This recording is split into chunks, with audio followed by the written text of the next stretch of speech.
Hey, ladies and gentlemen, welcome back to All Burgundy Gold Everything, powered by the Urban Sports Scene of Fox Sports Radio 1340 AM and 96.9 FM. I'm your host, Glenn, along with my main man, Wole. What's up? What's going on, Glenn? How you doing, my guy? Doing well, man. Doing well. We get to talk Commanders football, right? We get to cut a big day, and if you're a Washington Commanders fan, a very big day. We also have our special guest, as always, a pleasure to have, Bowie TV reporter, Washington Commanders reporter, none other than Candy Waller. Candy, how you doing today? It's been a busy day for you, Candy. Yes, it's a busy day.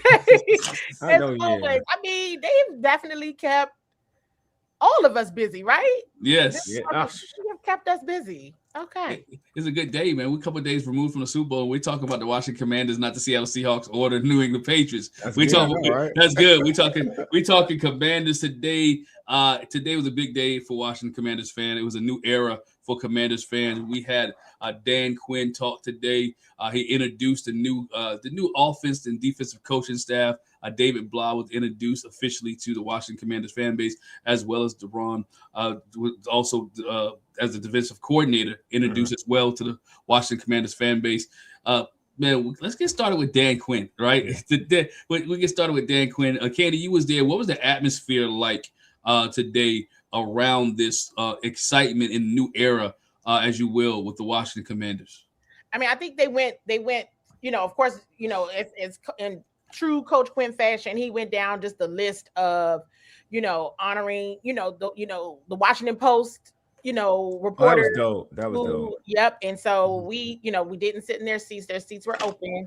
So I think JP may have posted it. Definitely sending condolences to the families of former then Redskins, because that's what they were. They were Redskins.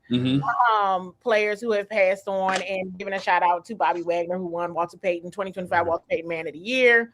And then he was like, all right, let's get into it. So they did the housekeeping items. It was like church announcements, and then got into it. I think he's just ready to move forward. I mean, he's just ready to move forward. I think, they've had to, really sit and probably sulk and probably just really think about just how bad last year went. Despite injuries, it still went poorly. And you could tell he's just ready to move forward and get this right. I'm not saying Super Bowl right. I ain't saying all that, but I think just, he did mention, a championship caliber program. He did use that language in his presser. And I think it's just acknowledged too, right? That he said some things about, wanting experience at the play caller position, and that changed. And I think, and that changed as they got into the interview process. What I do think is important, I don't know who is watching, but I do think this is probably a great time to share. I had a question for Coach Quinn that didn't make it into the press conference. So I asked afterwards, and this is just a bit of, I kind of understand what type of time he's on, because my question, and I'm looking at my phone so I can quote it accurately. My question to him was, when he was entering into the interview process for coordinators, what were your non-negotiables? Meaning, what were the must-haves for both roles?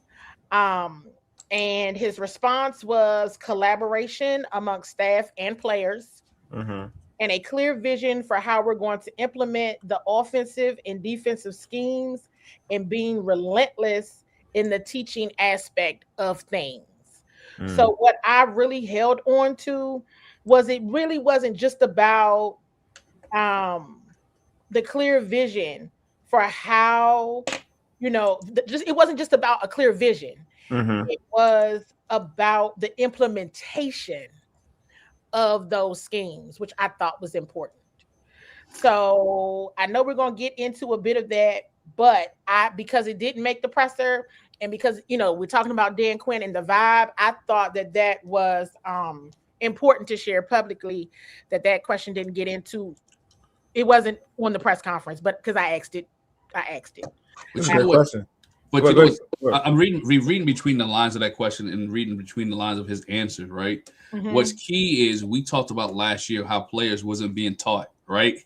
How players wasn't grasping different concepts, right? We could see that players wasn't grasping different concepts. So it's amazing to me, or it's good to hear that there will be much more teaching going on than what it was last year, and that's the key there. Which, without putting implications on himself or anybody else, he realized that there wasn't teaching that was done. And I think with the collaboration amongst staff and players, being able to listen to that feedback, even ask that feedback. We know that there was it was publicly shared about that happening offensively. You did not hear that defensively. So yes, Glenn, all of those things, but I really wanted to know, like, what were your non-negotiables? These coordinators they must be able to do these things, which is a good sign, right? Based on what we've heard today from the coordinators. We got George in the building. What's good, George? I had to be joining you. Sorry that I missed the first couple minutes of the talk here. I was looking forward to this. I was usually be listening to the Olympics while I was at work, but I had to get this on. Unfortunately, the stream I was using, it talked over your question, so I did not hear your question during the press conference, Candy, and I am sorry about that. I don't know if you just went through that or not, but if you haven't, I'm looking forward to what you asked and what was the response. Yeah, I just shared one, and I kind of mixed in. I wasn't real clear because I was like, Glenn, we're gonna surprise people, however you want to go. But because what Glenn asked me, there was a question that I had that wasn't asked in the presser because logistical things, let's say that. And so I asked directly. And so just to repeat it, my question was, when entering into the interview process for coordinators, what were your non-negotiables? Meaning, what were the must-haves for both coordinators?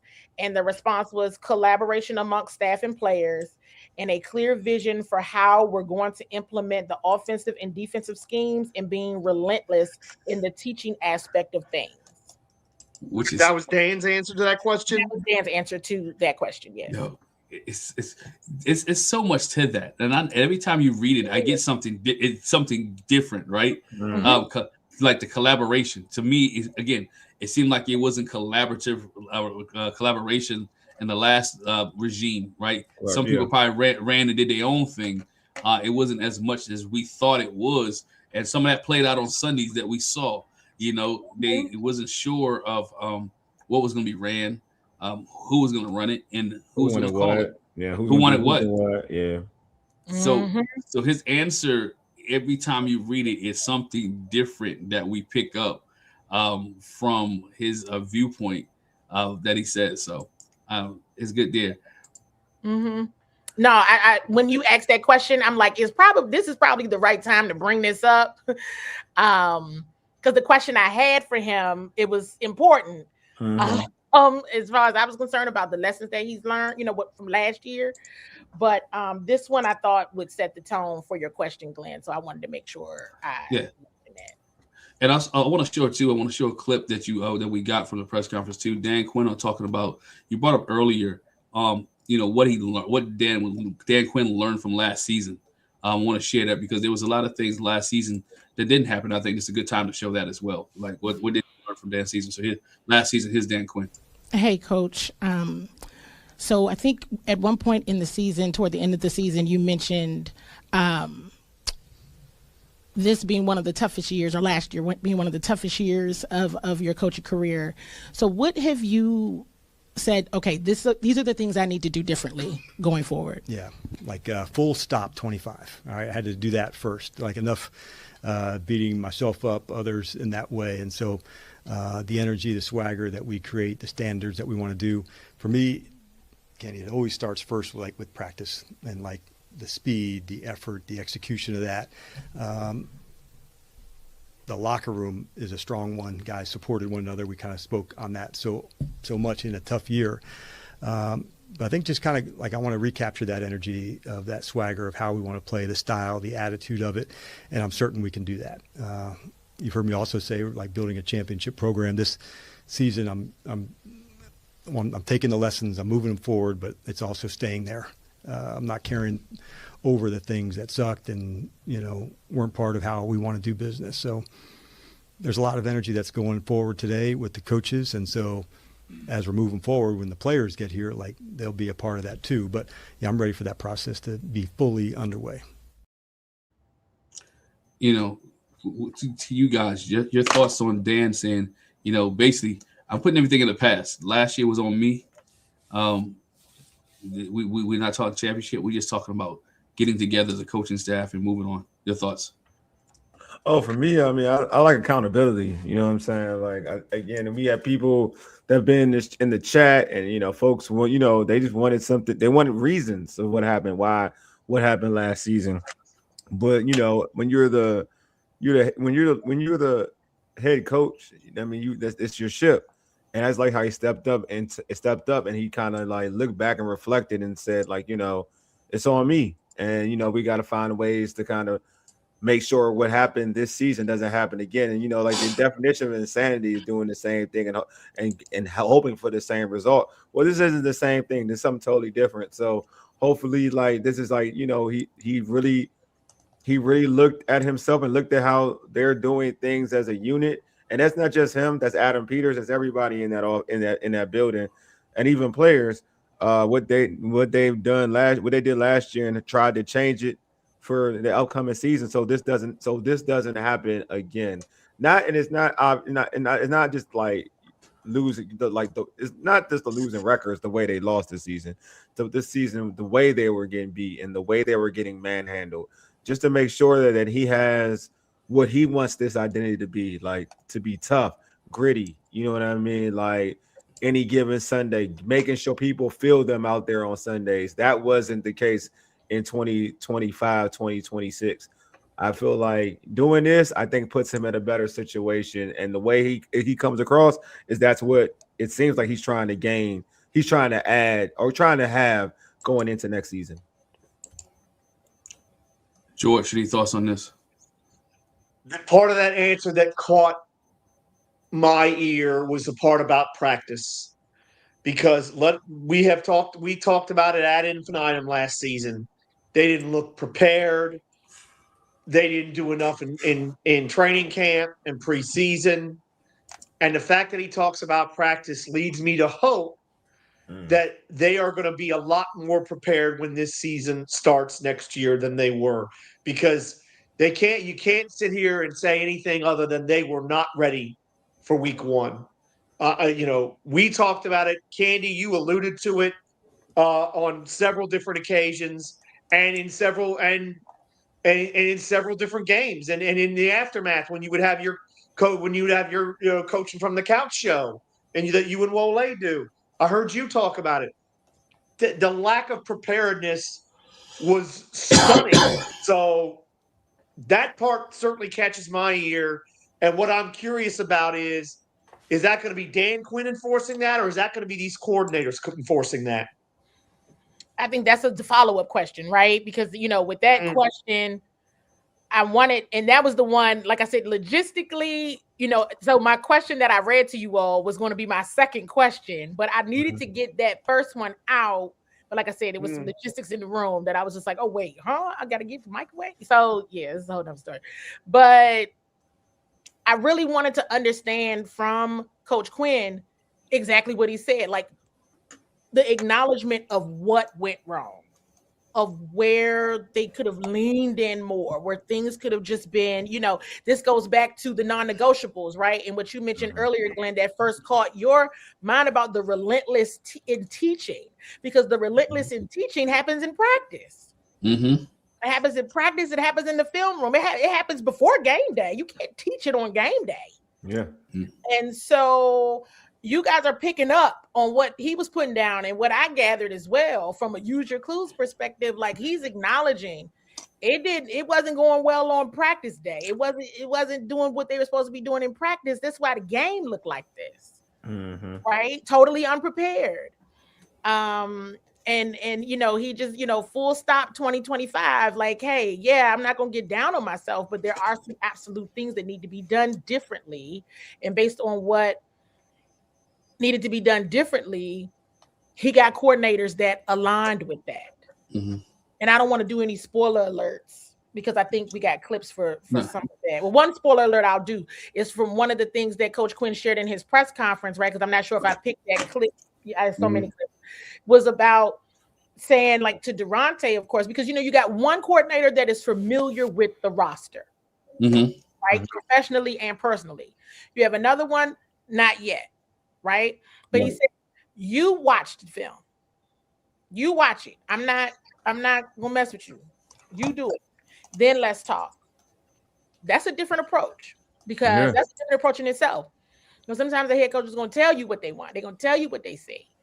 And I'm gonna let you watch it, and then let's talk about it. I think that lets you know, Coach Quinn, he's already. I mean, it shows still that level of autonomy, but he's understanding that part of the teaching and what needs to happen in order to get a full product on Sundays or game day. Yeah, I like that because I like. Well, I'm gonna say this real quick, George, and you can go on. I like that because it's like you're really legitimately letting other people view your product with a different lens, which is very important because we are all human beings. You're going to have natural biasness. You're going to have natural favor or what you think you can get out of this player or this, that, and the other.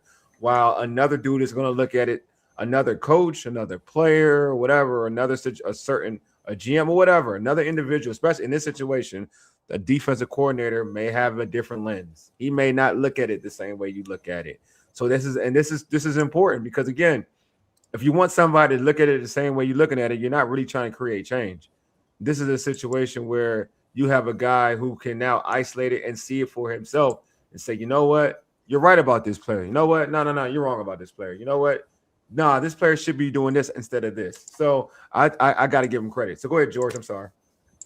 My follow-up to that question would be, how much was this all Dan Quinn? Was this all him looking in the mirror and saying, this has just been a total disaster, a failure, and I need to change a lot of things? Do you think it was something that came from conversations with Adam Peters when the season was over? Did somebody outside talk to him and maybe give him, some strong feedback or some frank opinions because Dan Quinn is not known for being a guy that changes a lot. He's a pretty stubborn man. We saw it, I think, last year at times. And it sounds like he is changing a whole lot of the things that he's doing and the way he does them.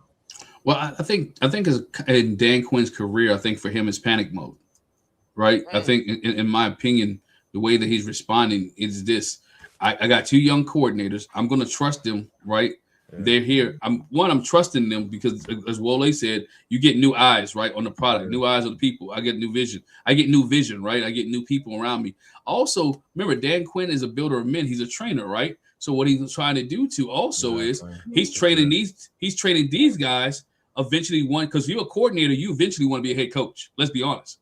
So now I'm giving you the tools and things that you need in order to become that head coach. So I need you to look at this, watch the film. Who do you like? And then here it is. For Daronte, he doesn't know the defense. So I need to know what players can fit into my scheme of things. We'll get to his scheme of things that can make this thing go. So now I got to watch everybody. Who we need to sign, who we need to let go. What do I like? What I don't like? What can we keep? Who shows effort? I mean, looking at all that type of stuff. He wasn't there for training camp. He wasn't there for practice. So he doesn't know. He's going off of what he see in game film. A game film to help make decisions on what needs to stay. So Dan has to give him autonomy in this situation in order to develop his defense. Candy, can you go? Can you answer like George's question? Yeah, I mean, I think Paul says in the chat, like, 5 and 12 will make you change, but there's also exit interviews, and there's evaluation, and so there's opportunities to get feedback. And to my understanding, people gave feedback.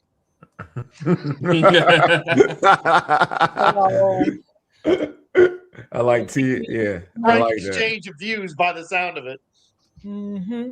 I'm just saying, like, yeah. I mean, 5 and basically, but to that though, like that's what would be more than worried about, like more than like upper management making you change. You 5 and 12, like not 5 and 12. You 5 and 12. You 5 and 12, and depending on where you get the feedback, yeah.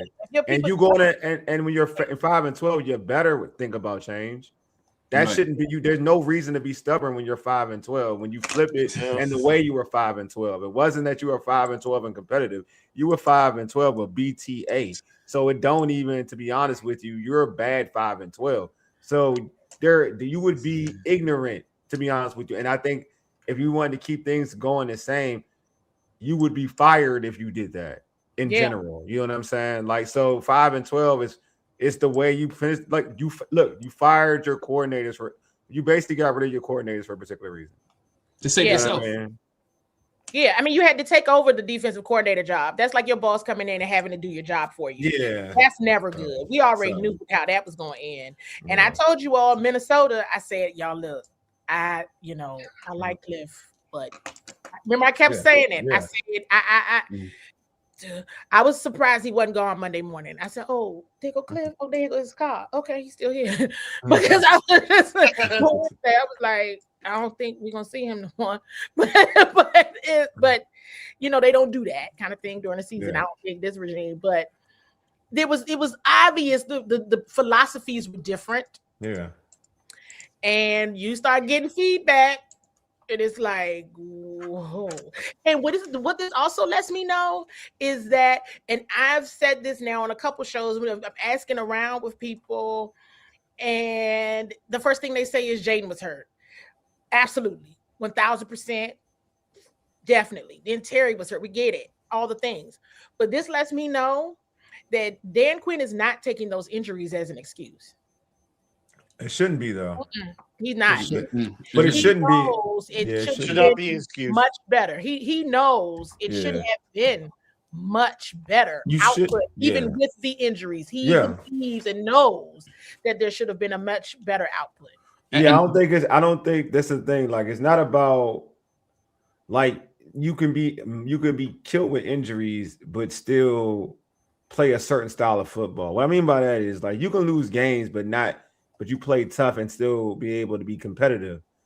And that'll be okay. You can say injuries. That's fine. That's a fair thing. But when you're getting dominated, like they were getting dominated this season with the injuries, it's like it's not just injuries. Because again, we've seen examples. The problem with the injuries, you know, for anybody, is we saw examples that some teams making the playoffs, but worse injuries than what Washington had as a whole.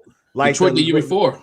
Not even the Detroit. We can go to the Niners. What the Niners lost this year, to get to where they got to was ridiculous. They lost they lost their quarterback for a lot. They went with Matt Jones for a lot. They were juggling quarterbacks. Then they lost their best pass rusher.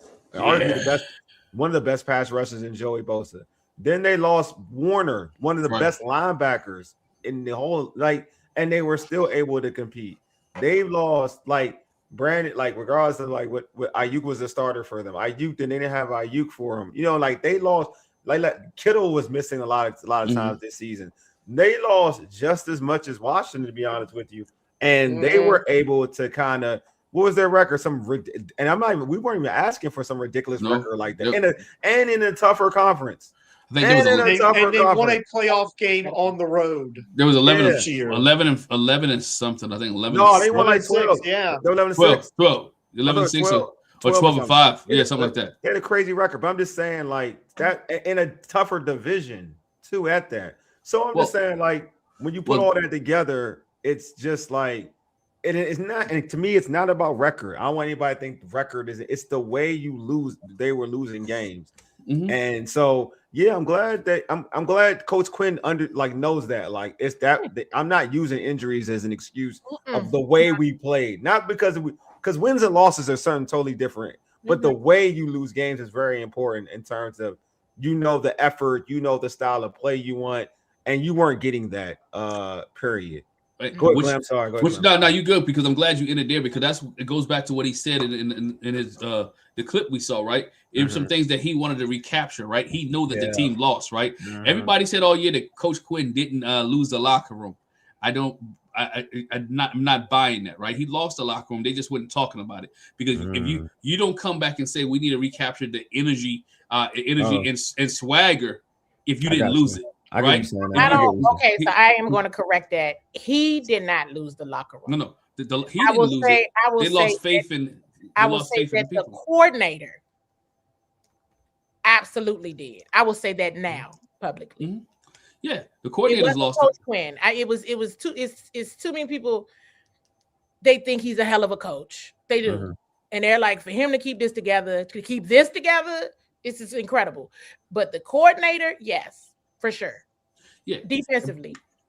Yeah, because again, they didn't believe in the system. They didn't believe in the man. When you stop believing in the system and you stop believing in the coordinator, again, but Dan Quinn would take the whole thing because you are the head, because you're the head dog, everything rides on your shoulders.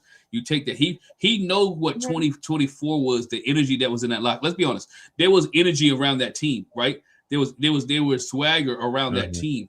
People wanted to come out and be back and be part of the Commanders, and he enjoyed that, right? Everybody said, y'all said earlier, a few minutes ago, 5-12, right? When you're 12-5, and then you go from 5-12, that makes you question. That makes you question a lot of things, right? It makes you question some decisions. I want to read this real quick. Trent U70, what's going on? Appreciate you. Always support. Appreciate you. Says Chicago game and Chargers game, even Broncos game. Show they could compete even with all the injuries. Coaching and lack of preparation, adjustments played big roles in our losing season. Those are deal. Those are like the Chargers was a win. The Chicago game mistakes. Chicago game. I guess you can give that. But I think we should have won. We definitely should have won the Chicago game. I just think that was. Unfortunately, I blame that more on player execution. Yeah, than the coaching. I believe in laying down player execution. Like you had the fumbles and whatever. I don't look at that any differently. The Broncos game was a well-coached game. The Broncos game was a well-coached game. They just lost. I will say that they just lost.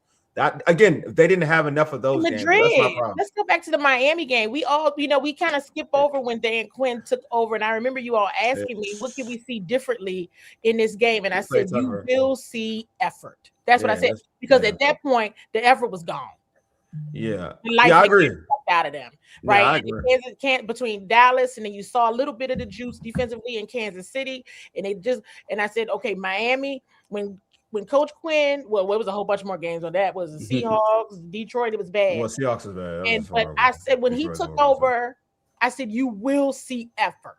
You will see that for Coach Quinn, and you did, and you saw some different looks. Yeah, for some games. Yeah, no, definitely agree. He saw it like he was hyped. The players definitely had some type of they got hype around him. I'm just saying there was just too far in between. They were too far gone at that point. Yeah, and that too, but definitely too far gone. But throughout the totality of the season, what's the Trent 70 was saying, there were those games that he captured, there were so many other games that were just so bad. You know what I mean? But it did show that they could with the injuries. You're right. There's the Broncos game is the best game for me because I felt like better than any of those other games, that team was played at a high level and your team competed. The Broncos were one of the best. You're talking about a team that went to the AFC Championship game. Should have probably went to the Super Bowl if their quarterback doesn't get hurt. But went to the AFC Championship game and they played them tough. That is, if you want to look at any game to me, and that doesn't mean a win. People look at the Chargers game, that's a totally different game. But the Broncos game arguably could have been their best game because the way they competed against one of the better teams in the NFL. Mm-hmm. That's what I mean. Wins and losses don't always, for the season they had, wins and losses don't always matter to me because within that game, that game they lost, and I felt like that was the best game they played this season. Right, because again, and the best game they played, but also the first half of the Kansas City game. It was a great game. They showed effort for the defense. Yeah, for the defense, right? For the defense, they showed again we talk about effort. I know people don't want to hear about effort, but they still played with better during those times when Dan Quinn was calling the defense. Not only did Dan Quinn talk about the defense, but he also talked about some new coaches, right? Some people got promoted. Let's give that. Some people got promoted. Some people we had Darnell Stapleton is the new offensive line coach. All right, he's there. DJ Williams is a quarterback coach for the Washington Commanders. Wes Walker transitioning to a role on the offensive side of the ball. I like that one. That one I do like a lot. I like that one. Eric Henderson, right, is a defensive line coach. I like that one too. Right, and William Gay has been promoted to the cornerback coach. Really, that one caught me off guard. So before we get to the coordinators, before we get to the coordinators, any thoughts on any of the position coaches moving up and moving there? I know people talk about DJ Williams, and we talk about the word nepotism get thrown around. Let's be on. We real here, right? The word. I think we had there's a clip, right, where Coach Quinn talks about. Is there a clip for that? Yeah, I would like to hear that. He was asked. He was certainly asked about that, and so I. Give me a second. I'm gonna find it. Y'all keep going. Yeah, because I would like to hear that one. Because I've said. All right, I've said my piece about it. I get it. I've said my piece about it. Let us know if you found that, Glenn, because I will. I said my piece. I don't want to, because I like Doug. I met Doug, so I met Doug on the airplane and airports. So that's all I will say. I'll just be quiet. He didn't. I think I see the question. I think if Coach Quinn didn't mention a name or shift, then that means that they're still there.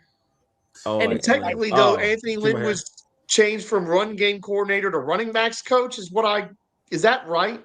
He was always the running back coach as well. That's what I thought, but it was like they listed that like it was new, and somebody was saying that he's not the run game coordinator anymore, which I thought was odd. Oh, I don't know about that. But he was both previously, and Coach Quinn, Glenn was just mentioning, all of the those were the updates that Glenn that Coach Quinn mentioned today. Interesting. What we got here, Paul? I'm reading some of the I'm gonna read some. Glenn, I'm gonna read some of the comments while you're looking for it. Paul said, honestly, the defense was bad from the jump. The surprise is how stale Cliff's offense got. Yeah, offense was bad. I mean, this is the thing, man. Like when Jayden being out, they were still able to move the football at times with Marcus Mariota. They had some games where they didn't look bad. The Atlanta game, he took picks, but they moved the ball. The Broncos game, the Broncos defense is one of the best defenses in the league.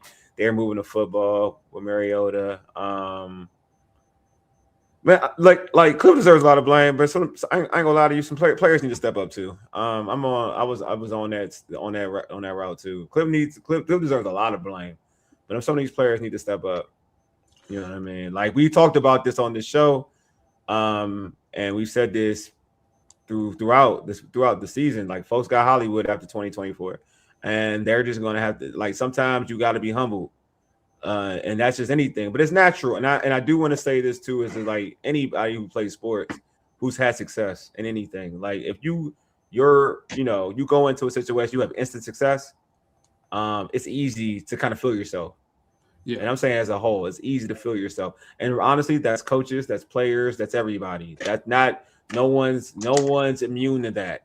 You know what I mean? That on this team for 2025 to 2020 in the 2025 season, nobody's immune for that. But everybody got to step up. The people who are feeling themselves, they got to step up. Okay, yeah. Glenn, definitely got to step up. But here's the with Dan Quinn's comments on hiring DJ Williams. And with the DJ hire, obviously a cool story right off the bat with father and son here in the building. But what did you like about DJ and what he did in Atlanta? Did Doug have any influence over the? Yeah, I'll tell you some good stories on these. I've known DJ for a while, dating back to times in Atlanta. He was in New Orleans, so I had a chance to initially get to know him then. And he's always been somebody that I've kind of kept my eye on about what he's doing and where he's at. And so had a chance to also visit with Raheem about, where he was and his growth there. And it just came across so strongly, to everybody that I spoke with about him, about what he's doing and where he's headed and the influence that he has. I didn't involve Doug at all. And like, quite honestly, I was like first nervous to even bring it up to say, what if he doesn't get it and how would that go? And I'm like so glad I didn't listen to that response, because I remember getting off the Zoom the first time. I said, holy shit, man, he was excellent. And so we interviewed, some more people, and I went down to Doug's office. Hey, man, we hired a quarterback coach, and I think you know him. And so it was a very cool moment about that. But he and I didn't discuss him going. I'm certain he was a good recruiter on the other side of it, but it was a cool thing. But it was almost like I wanted the separation, not the connection. I knew that part would take care of itself. Okay, whatever. Whatever.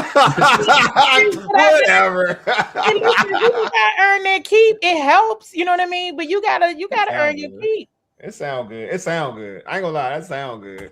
Like Doug did, like he ain't say nothing to Doug. Like, look, I like both individuals. I think he probably kept it separate. I mean, he probably went and told him he knew, like he said, Doug was probably advocating on the other side, so it wasn't like Doug wasn't aware. Okay, so like he said, I think he told the truth. He's so certain that Doug was advocating on this. Of course. I'm just saying, all right. It sound good. I'm just gonna say it sound good. It sound good. I'm gonna agree with it. Sounds good. I'm gonna agree with both of you guys on this. It sounds good, but I'm also gonna agree with Candy. You got to earn your keep, right? You got to earn it. So you hear most. Let's be honest. We honest in the real world. Most people got jobs because of who they know. Of course, right. Yep. Of who you know more so than what your resume says. Yes, about who you know and who worked in that job. Do you know somebody that worked there? Somebody that can vouch for you. Somebody in your look that can look out for you, man, my boy. So again, it's nothing different, right? So now, but once you get there, you have to earn your keep. We'll know because he's a quarterback coach, right? We'll know if Jaden can take some steps and some developments. Can we see something different in Jaden's game? You'll see how.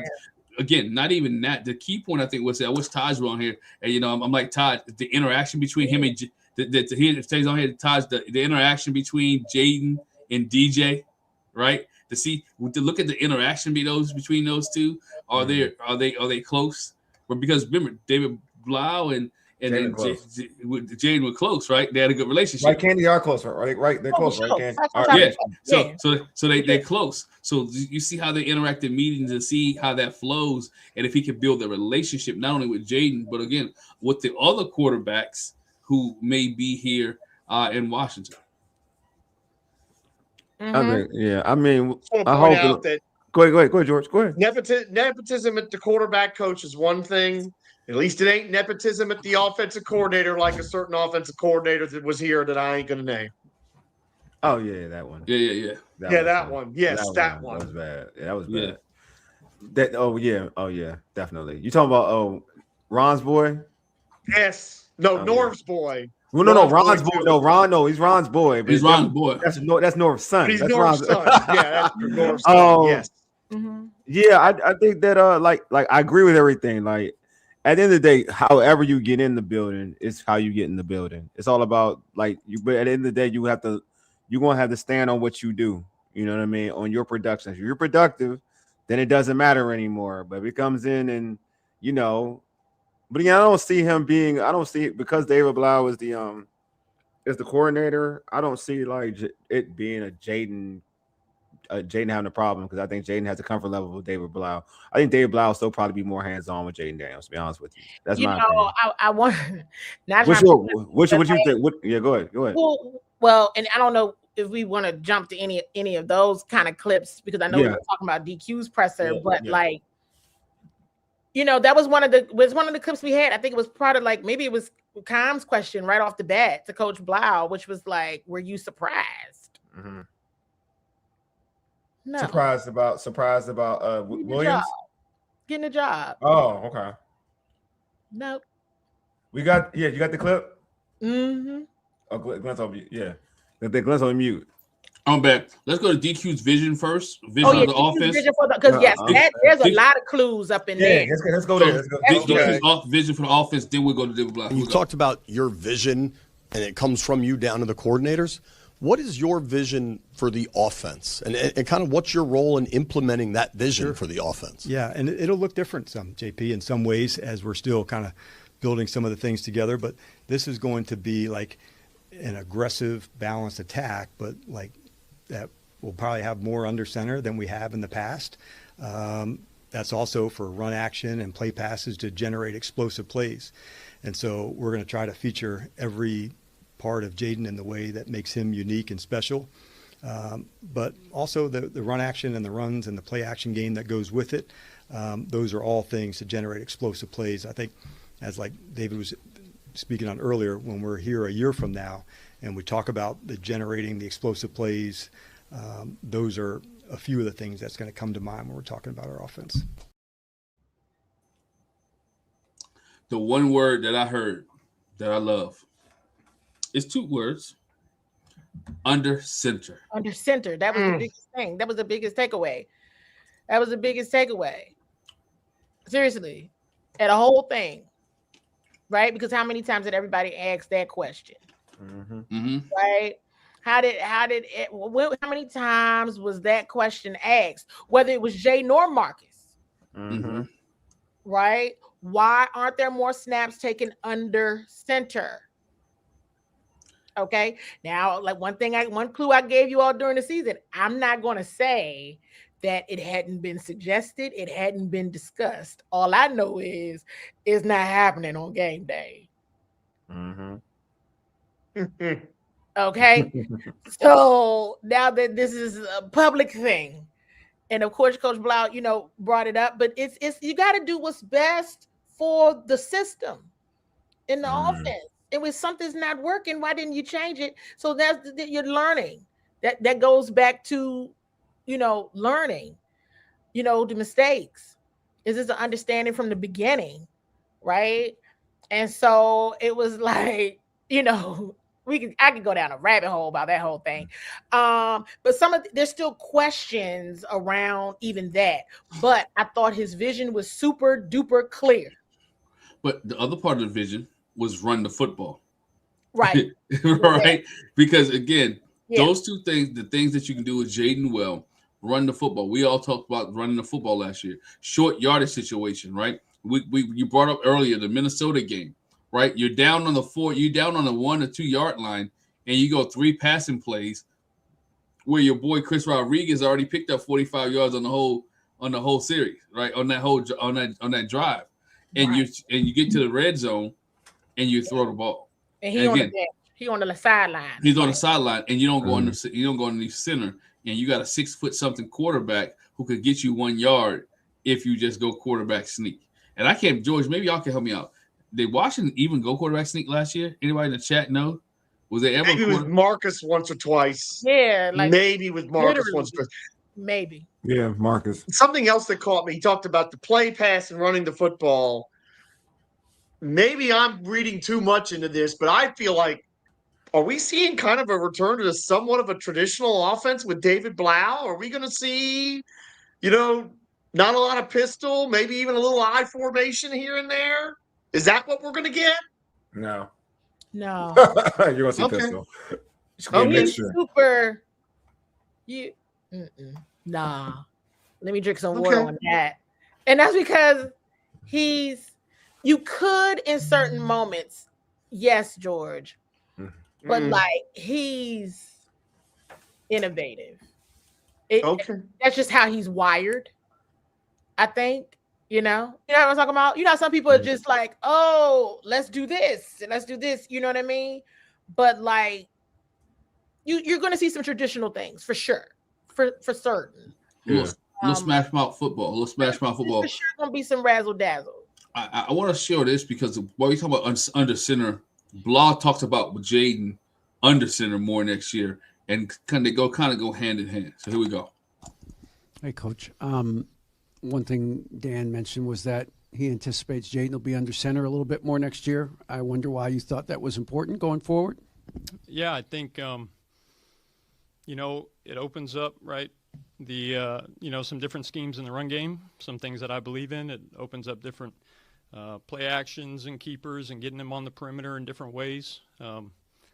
I think there's a level of communication that happens under center. I think there's different ways to go about things, and it's something that I'm convicted about, that with his skill set, his fundamentals, the things that we absolutely loved about him when he first got here still ring true, and as we grow and develop.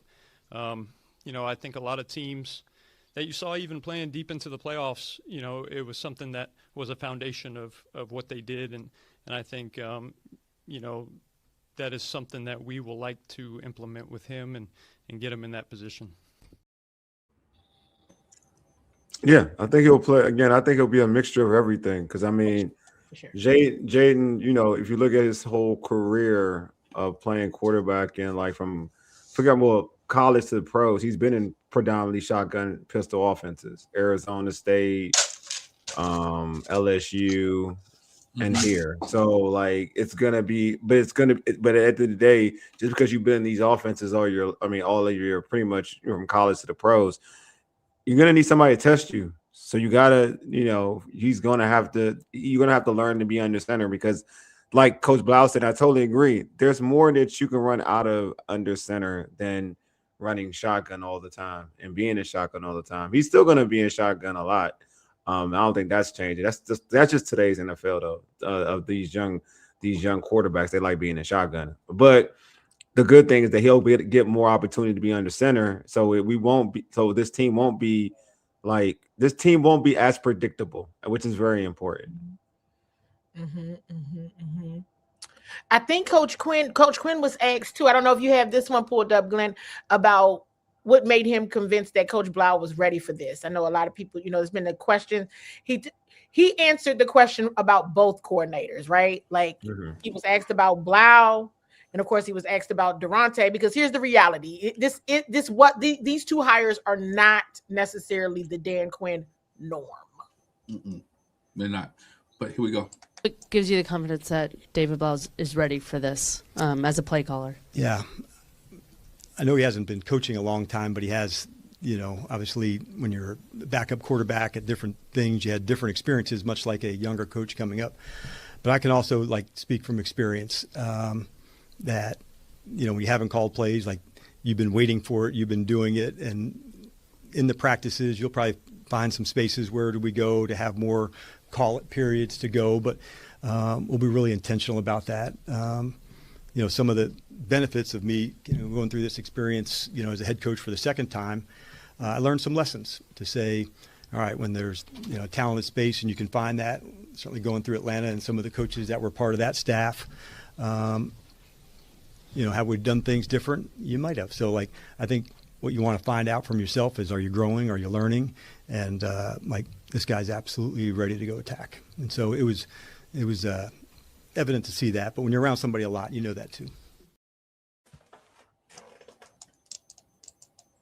No, he's definitely ready. He's ready. I'm starting the more and more I listen and hear what Blough has to offer. I am impressed. But also I'm the same person. I gotta see it to believe it. I gotta see how you are, and I gotta see how it works in camp. I gotta see the vibe. Actually, I ain't gonna lie to you. I need to see week 1. That's how I kind of really. I'm over camp and preseason. You already know. I'm over it. I'm like, look, I need to see what you're doing. I gotta see them get week 1. I ain't even home. I'm over. I'm even over camp. I'm even over pre. I'm even over there. I want to week 1. So I think Wole, I want to help. I think I want to give you a different perspective, because go for it. I in training camp and preseason last year. I'm sure. I know we did learn. We did. We were like, oh no. Yeah, we did. I can laugh about it now, but I was so devastated. I was like, "Oh God!" But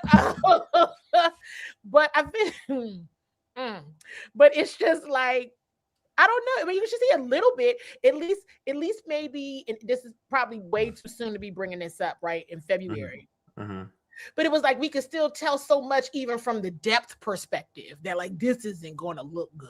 Yeah. So that's what I'm thinking. Even if it's kind of vanilla, you still got to see something. Yeah, talk about aggressiveness and all that. Remember, last year we didn't see none of that. Yeah, all talk. It's always talk. It's always nice talk. Yeah, it's crazy because I feel like I could go back and think at camp last year where there would be days that I was like, was that a good practice? I don't feel like in the year before, maybe because it was so new, I would be like, whoa. It was energetic. It was so energetic the year before. Gosh, right? Because it was so different than what we're used to. Now, last year, that was like watered down, like super watered down compared to what we were used to the year prior. So I'm like, I'm trying to see, you know, I think camping, especially if they do a joint practice, that'll be good stuff, you know, to know like what's happening here. And even just the comfortability in play calling. True, you're not gonna know until week 1. You're absolutely correct. Yeah. But it's like this is an experiment. I feel like it's an experiment that I think we all feel good about it. You know, but it's still an experiment nonetheless. I think last year was more of this isn't an experiment anymore. Everybody stayed. We know what we're doing, and everybody was extremely disappointed. So it'll be interesting. One thing Blough said that I thought was interesting from his press conference was this. You know, he talked about Jaden's Jaden's ability to absorb information, right? We think about, you know, and that's something that's key because this is Jaden's second coordinator. Let's not get it fool twisted. He is some things different he's going to learn. They're not bringing the Cliff Kingsbury stuff in. So we'll see how much information Jaden will absorb and can absorb from Blough and how effective he can run this offense. And I don't want to just focus on Jaden. I want to focus on who the backup quarterback may be, how much and how easy it is for them to absorb this information that Blough is translating to them. Because we know we had a good backup for the last couple of years, Marcus Mariota. Not 100% sure if Marcus is going to be here, free agency, all this other stuff. So it has to be something that transitions to the information has to be able to transition. And Jaden also might have to become the teacher in the room as well. Yeah, I don't think we didn't. Nobody asked today. Was on my list, but you know, there's a bunch of stuff on my list, which I'm sure is a bunch of stuff on everybody's list. But the only thing maybe close to that was just what Blough had to say about skill position players. It's a clip of that. I think that does matter for sure. And after that, congrats. Sorry. Congrats on the new gig. Understandably, a lot of talk about Jaden here, but I'm curious, how do you feel about the rest of this offense, specifically your skill position players? Yeah, for sure. Right now we've got 23 guys under contract on the offense, and I feel really good about it, man. I really do.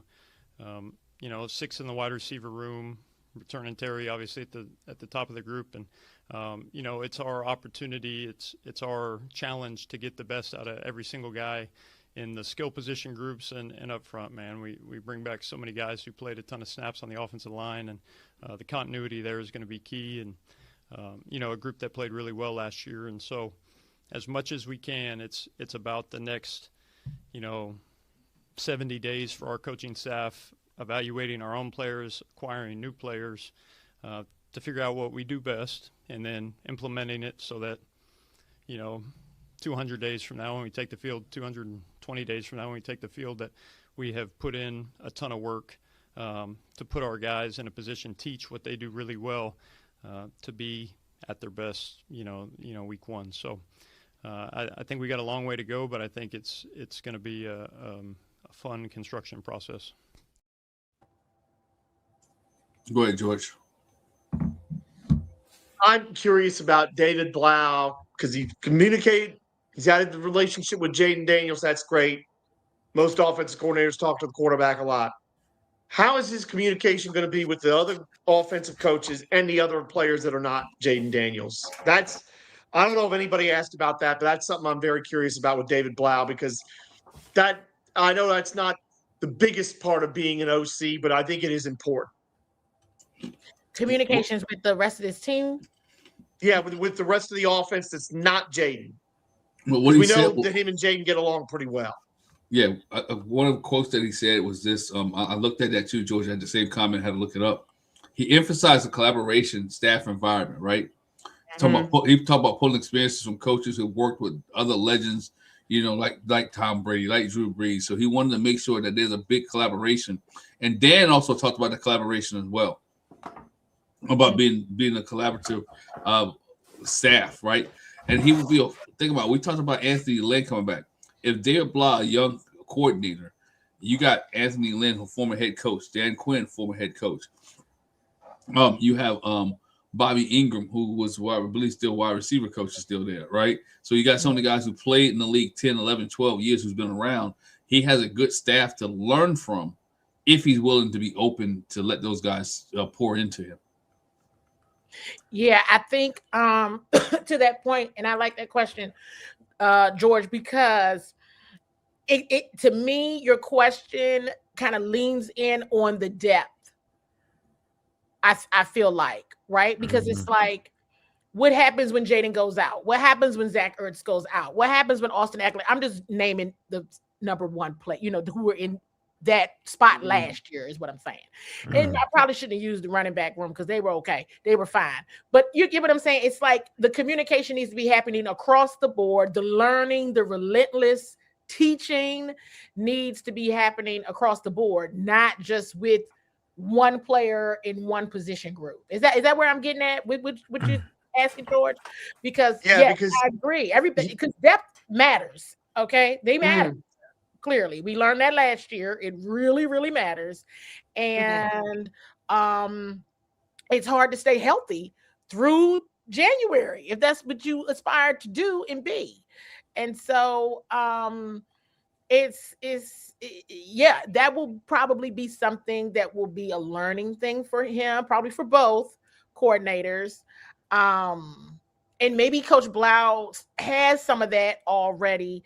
I know he has a really great relationship with Darnell Stapleton, right? All the coaches are still there, right? So Coach Darnell, was promoted from within as well. Everybody you named, Glenn, basically. Coach Rye, for sure, the tight ends coach.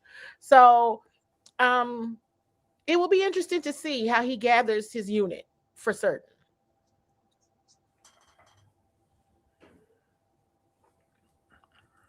Do we have another clip? Yeah, we do. Let's go to a couple comments. We got a bunch of them. Hold on.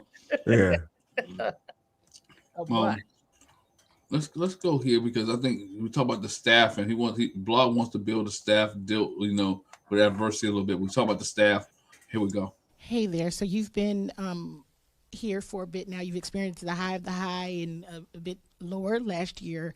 Sure. So what have you learned about this staff and just being here, dealing with the adversity that you all did last year? Yeah, I think you learn a ton in both seasons, right? You learn, some of that perseverance, isn't always about strength. Like perseverance sometimes about direction, and Dan Quinn has always been a steady presence for us, and he has just pointed us in the right direction, and you see that through and through, whether it was 12-5 or 5-12, so his pouring into me, I have felt from the first day, I have felt that for me, but I've seen it for every single member of our organization, and that's something that you can't overlook when you make decisions that you want to be a part of this, and so that was really special. And then I think on the coaching staff, you learn, in the hard days that there's a lot of men in this group that we can get in the foxhole together, and we're going to go battle it out, and we're going to treat each other with respect. We're going to communicate at a high level and go and really go after this thing. Yeah, man. He says a lot of. Dan Quinn, for a lot of people, you kind of hear it there, like the admiration for Dan Quinn, what Candy's been talking about. Mm-hmm. There is an appreciation for what Coach Quinn brings to the table with players and these coaches. I know, you can have your detractors. Everyone has their detractors. Mm-hmm. But in terms of we just take people for face value and what they've said on camera or any of these pressers. they appreciate him, man. There's something about being a leader of men, and a captain. So I think he has that. Now, does that compound into wins and losses? A whole different discussion. But in terms of, having people play hard for him, I don't really think you can really deny it, because I think certain coaches, they admire him. A lot of even guys who are not in this building. We talked about Mike McDaniels, who's in Miami, who talks about how much what Dan Quinn did for him. Now you're hearing what David Blough saying, how much it was invested into him. He pretty much put his neck on the line for Joe Witt Jr. So obviously he's like a loyal individual. So I just think that, like, from that conversation, for what we just heard right now, you could just tell that Dan Quinn does have that leadership quality that a lot of coaches that you want your coach to have. Yeah, he's got it. He nails it. Every time he nails it. I think in the end of season show we did, I had shared the clip of the group interview. Who was it? Like Trent Scott, Von Miller. Yeah. Mm-hmm. I think Nick Allegretti came over there. Did Jacob come over there? It was a bunch of them. Jacob did come over there. And so Jacob Martin, he came over there. Yep. Martin. And so Von Miller said the rumors about Dan Quinn are true. And when he said that, I was like, because that's the thing. I mean, these guys, they talk. Mm-hmm. It's a fraternity. It's a family in itself. And they want to know, who is this guy? Yeah, I've been hearing this. The rumors about Dan Quinn are true. That's why I said, okay, if you don't believe me, believe these people, because they're not selling wolf tickets on this one. I mean, you got to even look at how he treats the media and understanding. I mean, he knows our name, like he makes it a point. I think you all may have seen how they honored the Washington Post. Oh, it's crazy. Reporters from the Washington Post said that Dan Quinn sent them a text. That's wild. Let's be clear. The logistics thing with the mic today was kind of, it's debatable whose mistake that was. It's debatable. Okay. But the point of the matter is, I still had a question, and guess what? He answered it. Might not have been in the presser, but I had something important that I wanted to get for the show, for content, for what we need to do for the channel. And he honored that. So those are small things, but it's a big thing because he didn't have to respond back to me. Right. Come on. Like, he didn't have to respond to that. Like, what? They should have asked the question when she had the chance. Oh, well, you gave up the mic. That's on you. And so, and there's been times where they ran out of questions, and I'm like, please, I just got one more question. And he's like, walk and talk, let's go. And we're supposed to be walking and talking, and he stops, and he's just talking to me. And he does that. He's that type of guy. I think, though, the challenge is the scheme part of it. I'm going to always keep going back to the scheme part of it. You need to get that game planning, that scheming, that ready for game day strategy and being able to execute it effectively. But from a culture, right? I mean, we learned last year, culture don't win football games. We learned that last year, okay? But it can get you there, and it can get people revved up, and it can get the best out of people. But then when your coordinators are not putting people in the best position to succeed, that's a challenge. Yeah.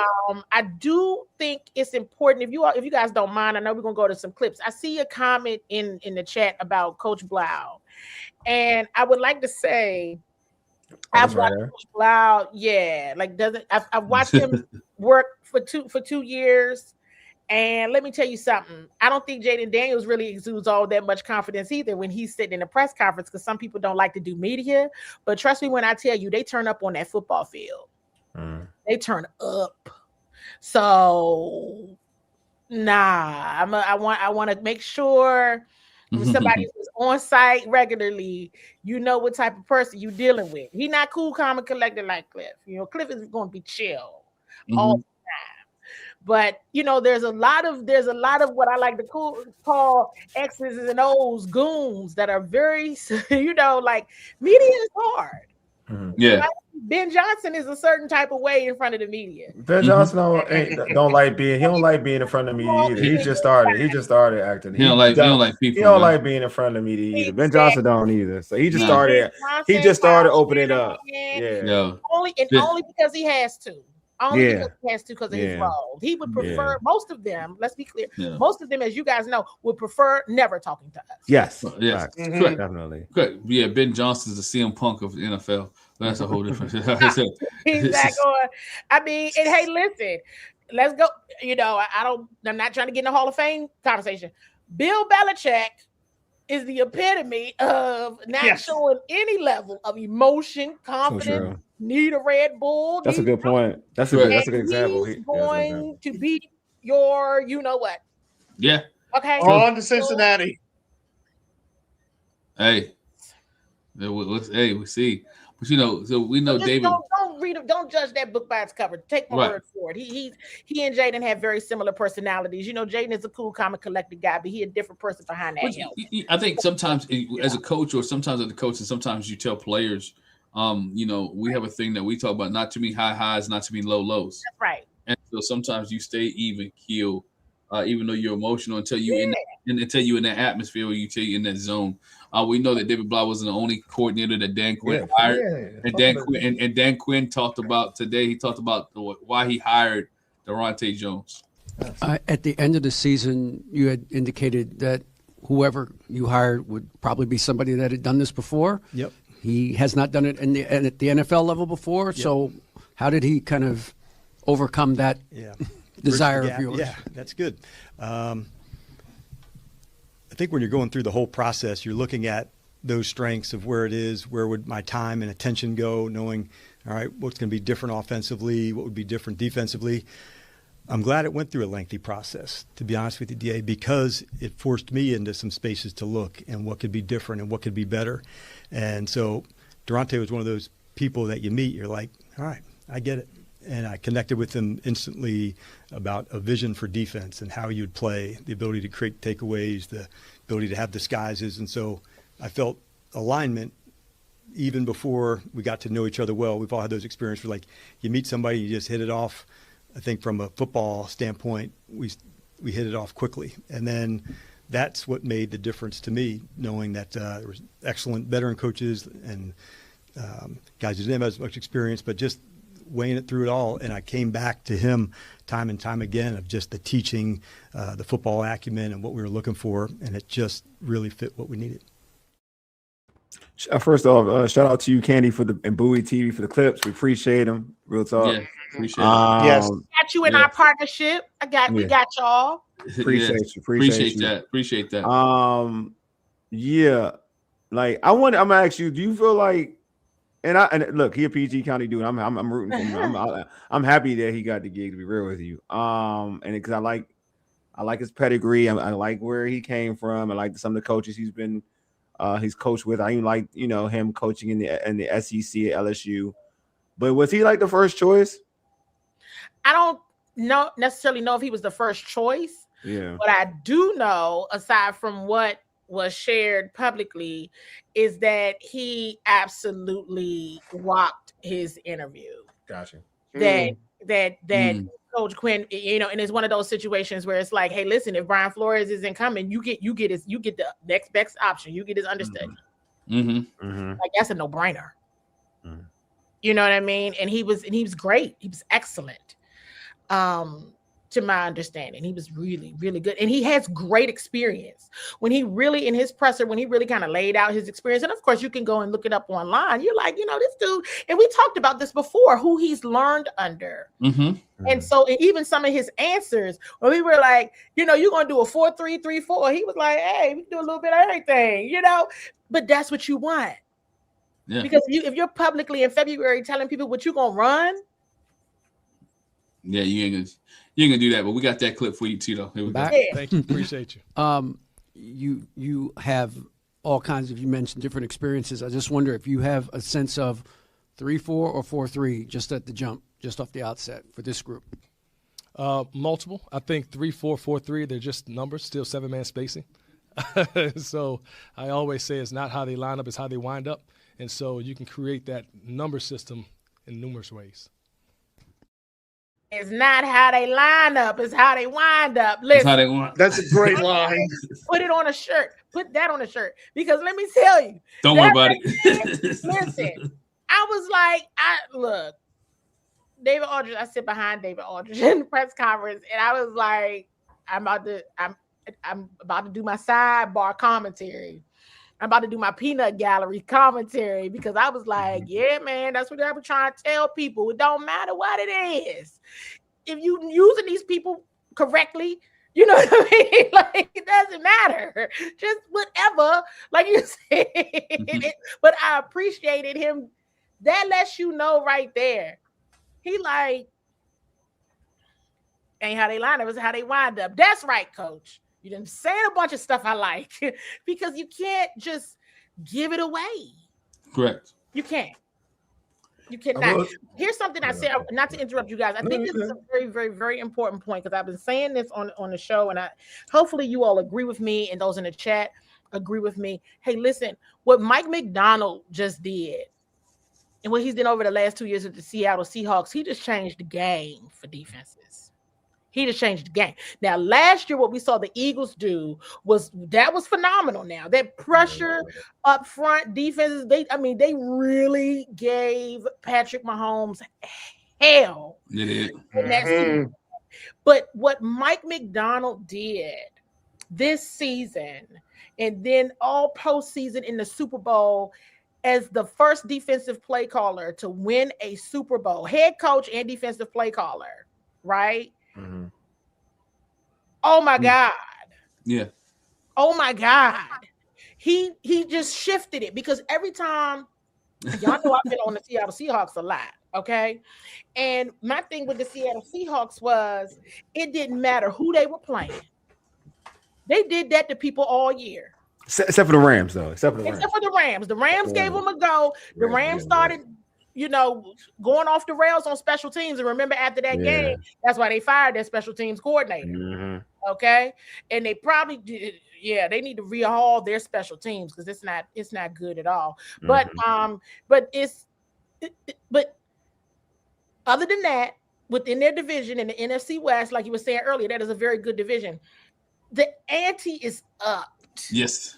Of what we back to defense wins championships because let me tell you, we saw them do it, and the Patriots defense was good too. Word to Christian Gonzalez. All right, man. It was very, very good.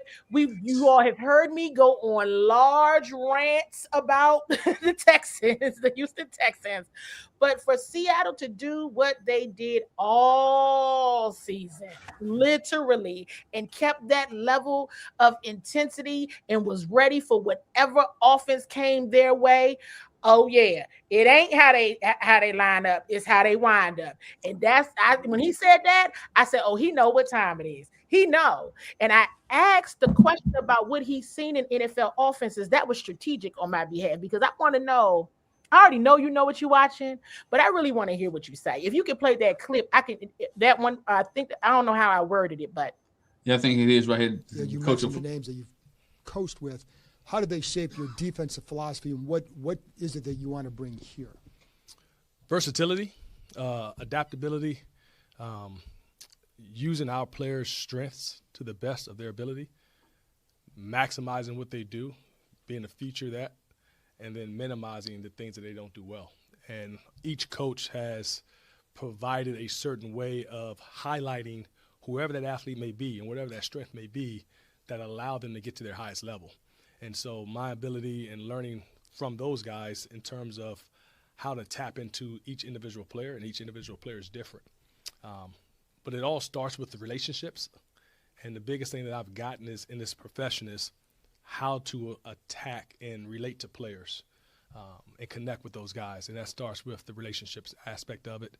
And what does that mean? That starts with trust.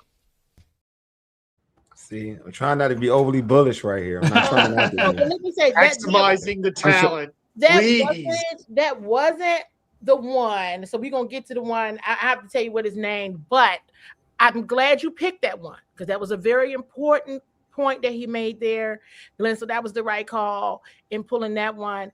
And like he says, it starts with trust. Oftentimes people ask me about the relationships I build or what I'm doing and everything, right? And I talk about connection and I talk about trust. These men and women who support this staff, they are away from their families and their loved ones all the time. In order for you to be great, you can't be home most of the time. Okay, you have to dedicate your life to this. You have to dedicate to be great, to have success, right? You have to. So who else you gonna trust if you don't trust your coach? Just go back to Dan Quinn and the culture he's built. When I heard Coach Jones say that, I said, you know, we got to remember they don't know this dude. They don't know him. Right? So you got to build that relationship so that these guys can trust that you are putting them in the best situation to succeed, because guess what? You might feel some type of way because the last coordinator didn't do you any, they didn't do the right thing in that way. In that way, and truly maximizing the strengths. And that builds with trust, getting to know you, building that connection and knowing, yes, I want the best for you. And, oh, by the way, I can see more in you. Now, with some players that I might have had questions on, but these three players did come up today. Frankie Louvu came up. Well, DA asked the question about Frankie. So Frankie came up. Mikey Sanders still came up. Quan Martin came up. And those were three players that I told you, I would say it all the time consistently. These players played in every single game. Why did they regress like this? Why does it look like this? That was one of the things. I said, it's too many people. 1, 2, 3. That's too many people that are not, they just not on the same trajectory, which would mean in my when I'm using my clues and taking in my data, it's the scheme. Something isn't right here, because all three of them are not just gonna go like this. So I appreciate everything he said there, and it starts with trust. He talked about joy, and starting with joy, that was one of the things that came up. I don't know if I have that clip though, but in terms of where it starts with, in terms of buzzwords, remember last year one of the things that we mentioned was where was the fun? In 2024, it seemed like they were having, they were winning, but even in training camp, in practice, in September, they looked like they were having a ball. They were just having so much fun. And it showed. And I remember Coach Quinn talking about joy a few times. Of course, this year they weren't talking about nothing, but it has to start somewhere.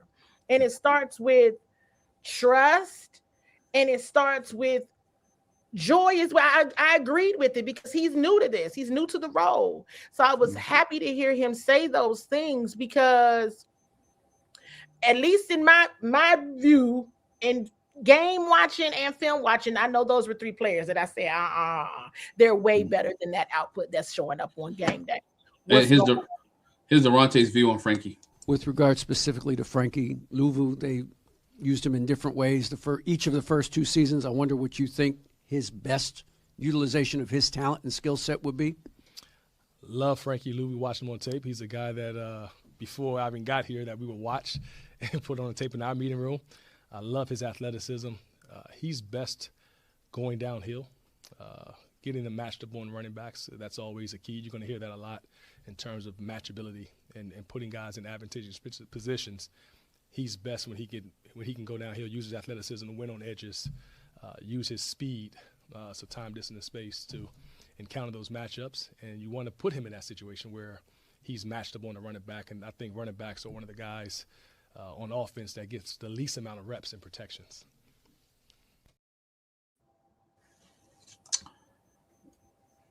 He said a lot. He said a lot. Goes back to what we spoke about earlier. Putting people, we said it all the time here. You have the right people on the bus, but they're in the wrong seat. They're in the wrong seat. And so sometimes he's looking and he's talking that he's going to try to put Frankie in the right seat, whether that's that linebacker coming downhill. Again, that goes to what everyone says. You got to have that nose guard who's able to take up that space to help that linebacker to come downhill. So again, looking to if that brings the excitement back to Louisville, or have the year that he had in 24 where he was an All-Pro, then we'll take that. But and that's the one of the things that you got to look at. He's under contract. He's here. Right. Why not get the best out of him? He's not going anywhere. Agreed. And that's go ahead, Candy. Go ahead. Yeah, he mentioned, and that's another thing that I wanted to, because I saw a lot of people talking about who Coach mentioned, and a lot of people that he mentioned today are players that are under contract. Mm-hmm. So don't read. I would not read too deep into like how he worded them or like how he named them or anything like that. I think he's dealing with who is under contract, because here's the reality. You don't know who's going to come back. Exactly. Because people can do what they want to do. They can choose somewhere else. They legit can. There's 31 other teams. So it's not like, the Commanders are the end all be all. And some people may feel like they don't want to deal with another new coordinator already. Because that's a lot too. They're going to deal with another new one somewhere else. But, it was a lot, to Paul's question. There was a lot of expectations, and it just did not go well at all. So some people might be like, I want to go closer to home. I want to go somewhere warmer. I want to go do this, do that, because at least if it's not good, I want to be somewhere near my family, or I want to do this or that. It's a lot of things to consider. It's not, and that's one of the things that I'm learning. It's like, you can't think about this as the only team that exists. Like I've been saying, there's a lot of desirable things about this team for sure. But just keep that in mind. A lot of what he mentioned and who he mentioned today in the presser overall are those players that are under contract. So I just mentioned that. Not being a jerk. I'm just saying. And I'm not saying he's incorrect either. I'm just saying their players are not under contract.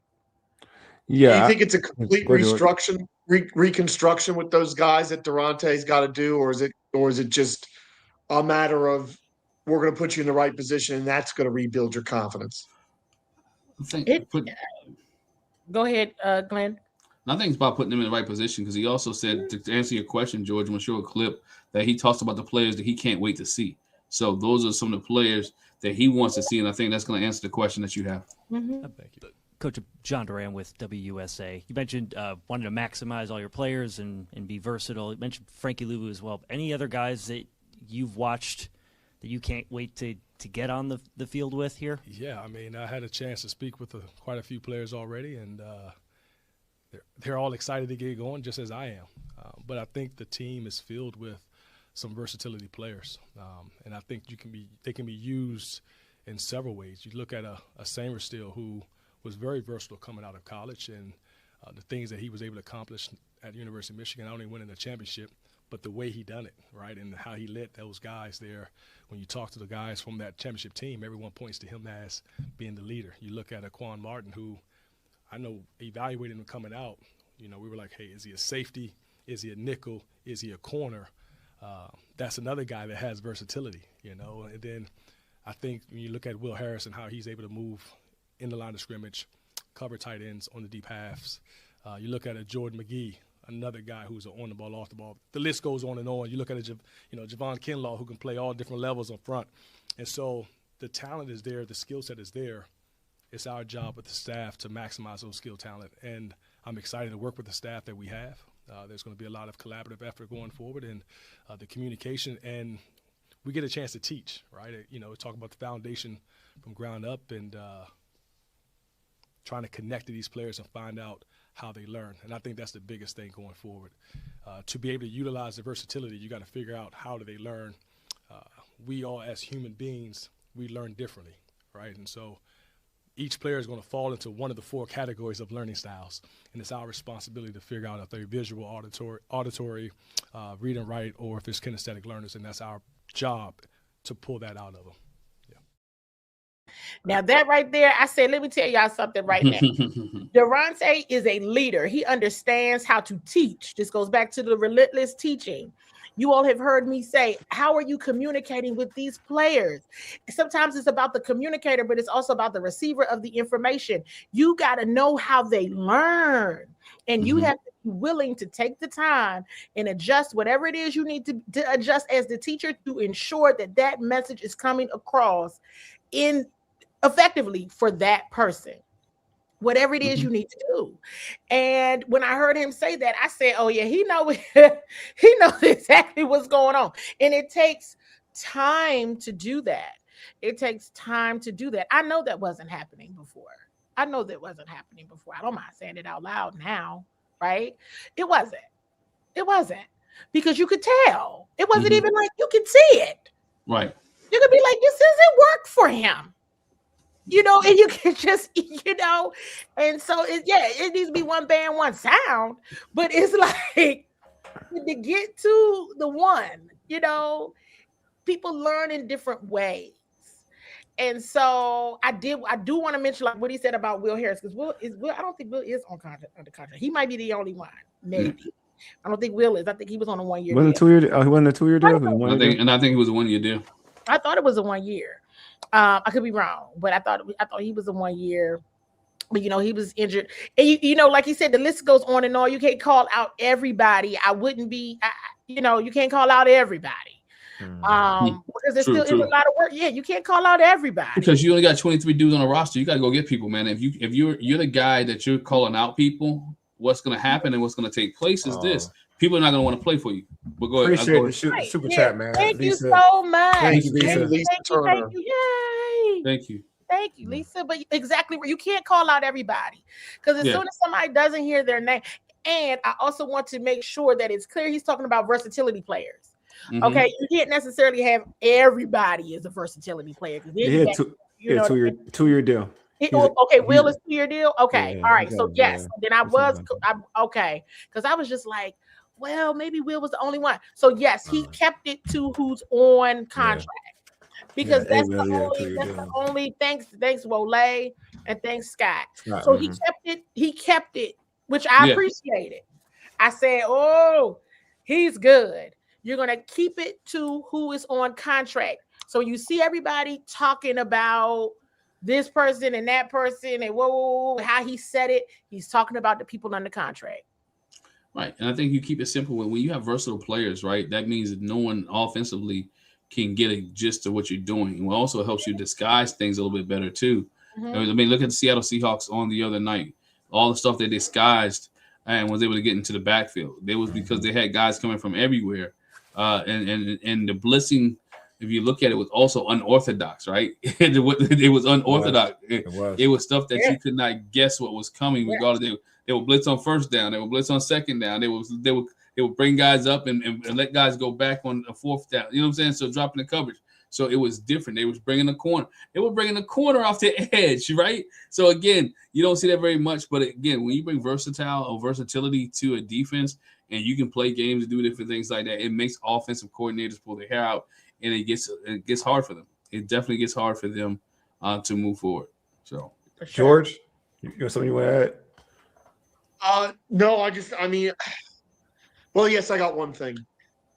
You hear stuff like this from Coach Jones, and what we've said about what Coach Blough has said, and what Candy's been saying, and I just wonder what the hell was going on last year that we were running such a bad operation like this. Because it feels like Coach Jones, Coach Blough are saying things that most coaches would say, and are saying they're going to operate the way most coaching staffs do. And what the hell were we doing last year? Riding the wave, George. They were riding the wave. They were riding the wave. And that's why I was so concerned. Like, you're not the hunters. You can be hunters, but you need to understand you're being hunted. Remember, I will always be saying that. Like, why are they acting like people aren't coming for their spot? Okay, because you were already labeled as it being magic or something that wasn't real because of the 5 close games. If you take the 5 close games away, they only win 7. Right? Which isn't too much different from this past year, given injuries, right? So you go from 7 wins potentially to 5. It ain't so bad technically when you know, because then you can literally say, well, they didn't win more than 7 and there's a first year of a recalibration, but they had all those injuries, so now it makes sense to have 5. Those 5 wins were also something that doesn't typically happen with those close games. It was the dunk to the division round. Let's be clear. It was the dunk to the division. So it wasn't like, I mean, they just ran out of time. I would say that all the time with the Atlanta Falcons game, even that season. The Commanders won the coin toss, and Jaden was hot. He was hot. Get him down the field and go. And I said, this is a game. I'm not getting up for this one because they about to win the game. Jaden on fire. He's on fire. He's still in this deal. He was exhausted.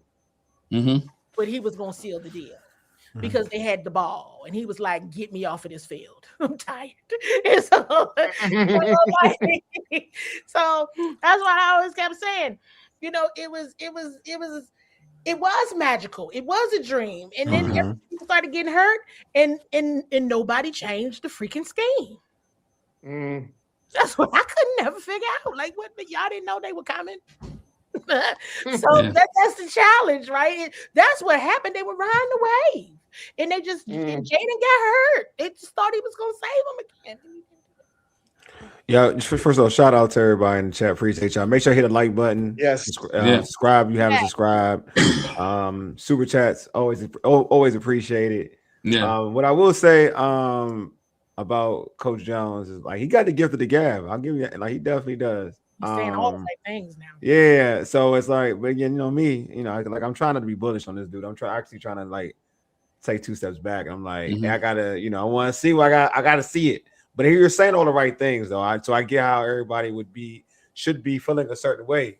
Because the thing about it is, I think in any coach, and I feel like this is for any good coach, in my opinion, you should want to utilize players in their best positions. You try to minimize their weaknesses, but minimize their usage and their weaknesses, but strengthen what they do best and utilize that.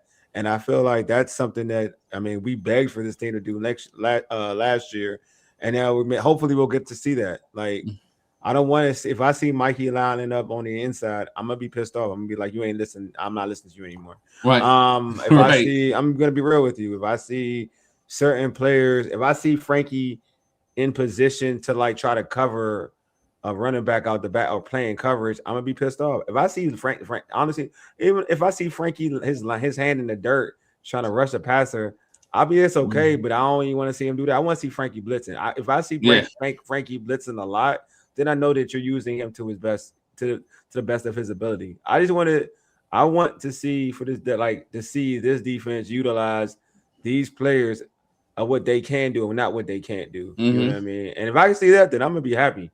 Regardless of what happens. Oh man, Santiago, appreciate you. Appreciate you, man. You're dope, man. Always dope, Santiago. Thank you. But yeah, that's where I'm at. I gotta, like, it's cool to hear change. Hear change is cool. Hearing change is amazing. I want to see change though. I want to see it. Like, I want to see it like when you're competing in real time. Like, you know what I mean? And then I want to Candy's point, if it's happening in camp, I want to see it. I want to see everybody fall in line with the culture. Like, I don't care if you're about to get cut. Yeah. Like, I think you need to be part of the culture. What I mean by that is, when you're playing defense, you got to be part of the culture. Like, yeah, you could be cut, but the way you play is a style that we know that it's the culture now. That's really the culture. Like, tackling is part of the culture. Yeah. Pressure, playing physical is really part of the culture. Like, if it's the first, like, I mean, even to me, if your second string can't tackle, your third string can't tackle, then the culture is already jacked up. All so right. I want to see, basically, man, I want to see your verbiage match your energy. That's where I'm at personally. So, but I do like what he's saying. Like, I like it more than the other. I ain't gonna lie to you. I like it more than the other DC because I felt like this had substance to it. It wasn't just defensive aggressive talk. This talk has more substance to it. It's like utilizing like 3-4 to 4, like what he said there was dope. We're talking about utilizing these individuals and putting them in the best situation to be successful. That was dope. Like, there was there was detail in what he was saying compared to. I'm sorry, not trying to be mean, but there was details of what he was saying without giving up a lot compared to the other defensive coordinator we had here in the building. Right. I think you give up enough where people have to come for you and look at it. I think you give up enough that you encourage your players and those that's still in the locker room. You encourage them enough that you're also at this point, they know it, they're marketing and promoting. There's people that need to come to Washington. They need to fill a roster.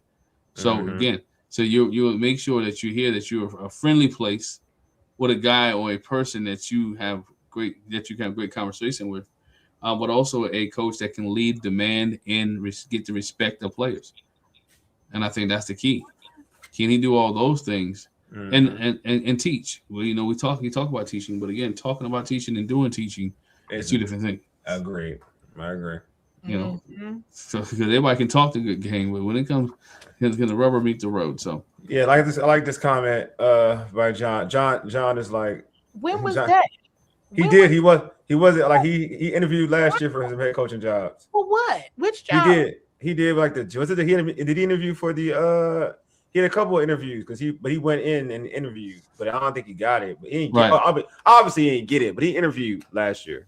I don't even remember that. Yeah, he did. He did after last year.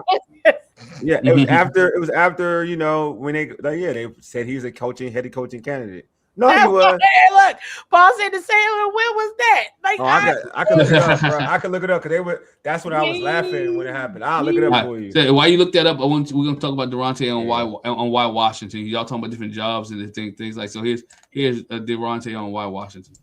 And why was Washington the right fit? What was it about this coaching staff or this building or this locker room, these players that appealed to you?